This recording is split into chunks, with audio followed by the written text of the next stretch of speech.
आप देख रहे हैं न्यूज़ 9 भारत, रखिए आपको सबसे आगे। नमस्कार, आप देख रहे हैं न्यूज़ 9 भारत, मैं हूं आपके साथ अंजलि। चलिए रुक करते हैं खबरों की ओर। न्यूज़ 9 भारत चैनल की कवरेज। खबर आ रही है दिल्ली के बुराड़ी इलाके में चुनाव प्रचार करने पहुंचे उत्तराखंड के मुख्यमंत्री पुष्पर सिंह धामी वेस्ट कमल विहार में बुराड़ी विधानसभा के प्रत्याशियों के लिए जनता से की वोट की अपील। दिल्ली सरकार की कमियों को गिनाते हुए केंद्र सरकार के द्वारा किए गए कामों को करवाया, कामों के आधार पर मांगे वोट। राजधानी दिल्ली में जैसे जैसे नगर निगम चुनाव की तारीख नजदीक आती जा रही है, चुनाव प्रचार भी अब तेजी से तूल पकड़ता जा रहा है। नगर निगम चुनाव प्रचार में भारतीय जनता पार्टी ने अपने स्टार प्रचारकों को उतारना शुरू कर दिया है। आज बुराड़ी इलाके में उत्तराखंड के सीएम पुष्पर सिंह धामी पहुंचे, जहां उन्होंने भारतीय जनता पार्टी के प्रत्याशियों के लिए जनता से की वोट की अपील।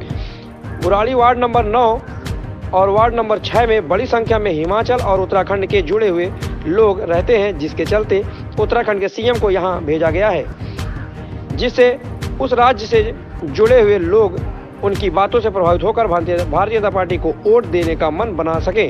चुनाव प्रचार के दौरान पुष्पर सिंह धामी ने लोगों को दिल्ली सरकार में आम आदमी पार्टी द्वारा किए गए वादों को याद दिलाया, जहां एक और केंद्र सरकार द्वारा किए गए काम गिन बायो तो वही दूसरी ओर दिल्ली सरकार के द्वारा किए गए महिला सुरक्षा से लेकर स्वास्थ्य सेवाओं तक के सभी वह काम याद दिलाए जो दिल्ली सरकार द्वारा पूरे नहीं किए जा सके हैं। सभी पार्टियां अब अपने अपने प्रत्याशियों के लिए वोट मांगने में जुटी हुई हैं और जनता भी भारी संख्या में ऐसे सवालों में आ रही है, जिसको देखकर प्रत्याशियों और स्टार प्रचारक दोनों ही भारतीय जनता पार्टी की जीत का दावा कर रहे हैं। स्टार प्रचारकों की जनसभा में लोगों की भीड़ इकट्ठा हो जाती है, लेकिन यह भी चुनाव के दौरान वोट में कितनी तब्दील होती है और चुनावी नतीजों पर ऐसे स्टार प्रचारकों की सभा का कुछ असर होता है या नहीं, यह तो आने वाली 7 तारीख को ही मतदान के नतीजे ही तय करेंगे।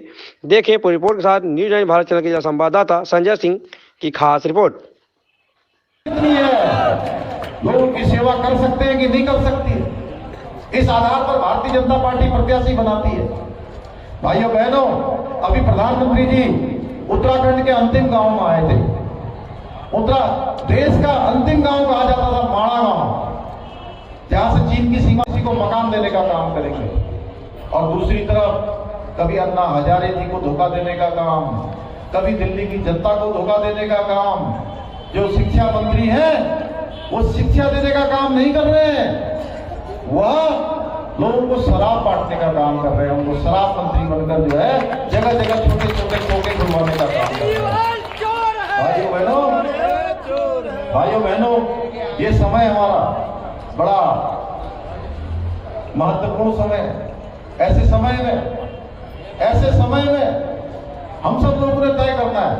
पिछले 8 सालों में भारत का दुनिया के अंदर मान बढ़ा है, भारत का सम्मान बढ़ा है, भारत की पहचान बढ़ी है। आज भारत दुनिया के देशों के सामने उनकी आंखों में आंखें डाल के बात कर सकता है। 2014 से पहले का भारत एक दब्बू भारत, एक पिछलक्कू भारत, अपने हितों की बात भी न कर सकने वाला भारत। और आज जो मोदी जी के नेतृत्व में आपने देखा होगा, रूस यूक्रेन युद्ध हुआ। अभी रूस यूक्रेन युद्ध के समय में जहां भारत के बच्चे, हमारे बेटे बेटियां उस देश से बाहर आने के लिए कंधे में भारत का झंडा लेकर चल रहे थे और सुरक्षित बाहर आ रहे थे, वहीं ऐसे देश भी हैं जो हमको रात दिन पूछते रहते हैं, पानी पी पी कर हमारे बारे में गलत सोचते रहते हैं। ऐसे देश के बच्चों को भी यूक्रेन की सीमा से बाहर आने के लिए अपने कंधे में भारत का तिरंगा लेना पड़ रहा था। भाइयों बहनों, ये नया भारत है। आज मैं आप सबके बीच में आया हूं कि हमारी रेखा बहन जो बहुत ही सामान्य स्थितियों में, सामान्य परिस्थितियों में, और ये भारतीय जनता पार्टी ही है जहां यह देखकर प्रत्याशी तय नहीं किया जाता है कि इसकी सामर्थ्य कितनी है। सामर्थ्य यह देखी जाती है कि काम करने का संकल्प। 6 लाख लोगों ने आयुष्मान भारत योजना से अपना इलाज करवाया है। 6 लाख लोगों ने, इसमें 5 लाख रुपए की प्रत्येक व्यक्ति के लिए गारंटी है। ये योजना वहां ठीक से काम कर रही है। हर किसी बहन को गैस का सिलेंडर देने का काम किसी ने किया है तो मोदी जी ने किया है। हर किसी को शौचालय देने का काम किया तो उन्होंने किया है। अभी अभी कोरोना महामारी गई है हमारे बीच में से। जब कोरोना महामारी आई थी तो कोरोना महामारी के समय में पूरी दुनिया सोच रही थी कि भारत के अंदर ही कोरोना आ जाएगा तो क्या होगा, कैसे व्यवस्थित होगा कोरोना। क्योंकि हमारे यहाँ तो कोई छोटा सा त्योहार होता है, कोई नामकरण होता है, कोई जन्मदिन होता है, कोई मंगनी होती है, कोई व्यवहारिक कार्यक्रम होता है, तो छोटे से छोटे कार्यक्रम में भी 100-200 लोग जुटना सामान्य सी बात है।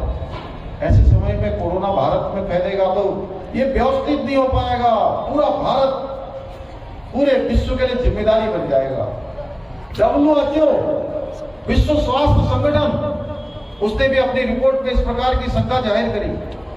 भाइयों बहनों, ऐसे कठिन समय में हमारे देश के प्रधानमंत्री मोदी जी ने प्रधानमंत्री के रूप में जो काम किया वो तो किया ही किया।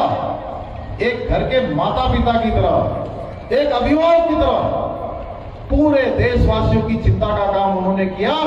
और हम सब सोच रहे थे, लोग सोच रहे थे कि कोरोना की वैक्सीन कैसे आएगी, कैसे आएगी, क्योंकि हमने पोलियो भी देखा। एक समय देश में जो सरकार होती थी उस समय हमारे बड़े बुजुर्ग बताते हैं कि पोलियो का, आप तो नहीं करेंगे, जो बुजुर्ग लोग हैं वो जानते हैं, पोलियो के समय में 1.5 दशक लग गया, 15 साल लग गए और पोलियो की वैक्सीन नहीं आ पाई। लोगों ने सोचा अरे ये वैक्सीन कोरोना की अगर 15 साल में आएगी तो क्या हाल हो जाएगा भारत का। आने वाले समय में केदारनाथ जो लोग जाते हैं, पैदल जाते हैं, बड़ी कठिन यात्रा होती है। वह कठिन यात्रा भी माननीय प्रधानमंत्री मोदी जी के कारण से बहुत सरल होने वाली है। और वहां केबल कार लिफ्ट योजना का शिलान्यास प्रधानमंत्री जी ने इस बार कर दिया है। गौरी कुंड से लेकर केदारनाथ तक आप सब लोग जो भी यात्रा करना जाएंगे, केवल भारतवर्ष के लोग ही नहीं, भगवान केदारनाथ जी पर पूरे विश्व की आस्था है। और वहां सब लोग केबल कार से जा पाएंगे, लिफ्ट से जा पाएंगे।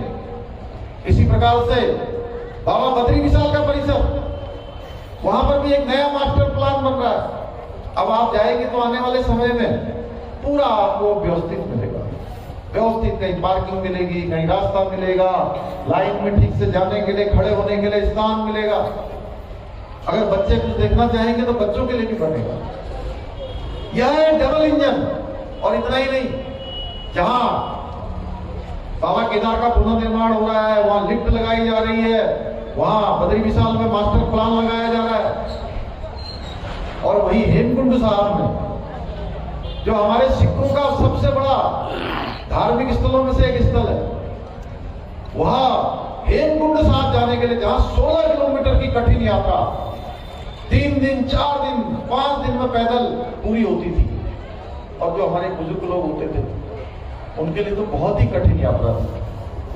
वह कठिन यात्रा भी अब कुछ ही घंटों में पूरी हो जाएगी, क्योंकि माननीय प्रधानमंत्री जी ने वहां भी लिफ्ट की परियोजना का शिलान्यास कर दिया है, गोविंद घाट से लेकर हेमकुंड तक। तो मेरे से लोग पूछ रहे थे कि डबल इंजन क्या होता है।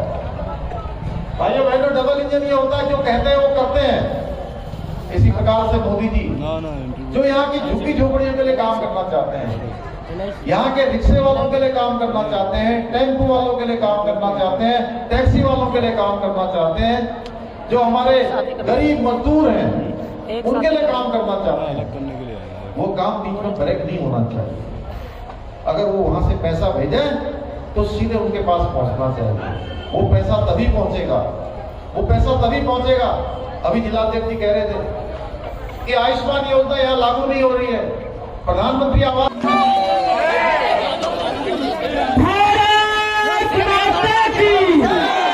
भारतीय जनता पार्टी वही है। माननीय मंडल अध्यक्ष राजेंद्र त्रिपाठी जी, जिला अध्यक्ष माननीय भगवान गोयल जी, जिला महामंत्री श्री संजय त्यागी जी, मैं सभी से निवेदन करता हूँ